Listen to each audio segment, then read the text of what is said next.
Kredit alıp üylense bolobу, şartqa байланыштуу ушундай болуп жатат. Оюңуз айтып коюшуңуз суранам, рахмат де. Жок. Sen krediti жок эле катын ала бер. Анан өкөң иштеп тойдон кутуласың. Же халал карыз алдагы, карыз алып катын ал, катындан карыздан кутуласың, катын жаңга калат. Ошондагы. Бирок кредит алба. Жашооң башталгандан андан баштаба. Той сүннөт. Эмне? Бир сүннөт ишке ашырам деп арам иш кыласыңбы? Ошондон туулган балдарың кандай болот сеники? Андай тойдун кереги жок. Айылды молдосун чыкыр, 2 кампир 2 чалды чыкыр, кара корозду сой, жүнүн жулуп сууга сал, бир гана шорпо даяр. Ana. Молдого 50 сом айылда болот ошо. Кетти ошо менен бүттү. Бир короз 50 сом пул. Дагы эмне керек? Анан махырды кийим бересиң тапканда. Махыр муаджал. Кечип сандан бетер жакшы. Ар ким өзүнүн кийим менен келе жашай бересиңер. Кийин эскиринге чейин байып кетесиңер иншалла. Бир адам рызык 2 адамга керек. Мандылап келбей эле кийимин эле көтөрүп келсин, сенин бир наны 2 өлүт болду. Шорпо болсаң сууну кичине көбүрөөк коясың, көбүрөөк шорпо болот.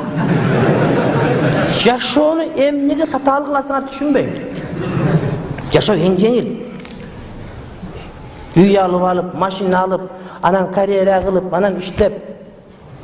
Ондо катын алып эмне кыласың онда? Жашай бер өзүң менен бияганы, карьераң бүтүп калды, болду сеники. Жерге тийип. Өзүң тийип, өзүң алыпсың сен. Андай болбойт тууганым. Үйлөнгөн татаалдатпагыла. Бир досубуз бар. Карындашы күйгө тие турган болуп калып, бир дааватчы азамат келиптир. Айтыптыр, эми киши ырымы кылып, мындай бир кичине бир тойпой кыласың десе, эчтекем жок дептир.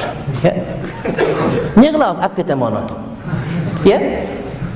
Кандай, эмне бирнеке болобу? Эчтеке болбойт. Эмнең бар? Аялы өлүп калган, кетип калган бир жака, эжели карындаштар мерге тийип кетишкен, ата-энем өлүп калган, өзүм жалгыз үйдөмүн, үйгө кожойке болот. Эмнең бар? Намазым бар дептир. Жакшы экен намазың болсо күйөө баланы өздөрү тамак кылып, курсагын тойгузуп, анан кызын кошуп берсе айттыр, кыз дагы ажырашып келген экен, баласы бар экен, анын дагы кошуп бергиле, жетим кылбай дептир. Анда кошуп берип кетип калды, бисмилла деп. Алхамдулилла. Жашоону кыйындатпагыла. Аллага сыйынгыла, ибадат кылгыла, намаз окугула, бардыгын жеңил кылыш керек. Эмне кыйнайсың өзүңү? Сен кыйноо үчүн жаралдыңбы? Сен кыйнала турган аракет кылган нерселер башка тууганым. Ибадатта, жакшылык кылганда, илим алганда жарышып. Той кылганда жарышып, кредит алып, шуну көп сурашат. Кредит алып, ушундай. Акыркы 2-3 күндө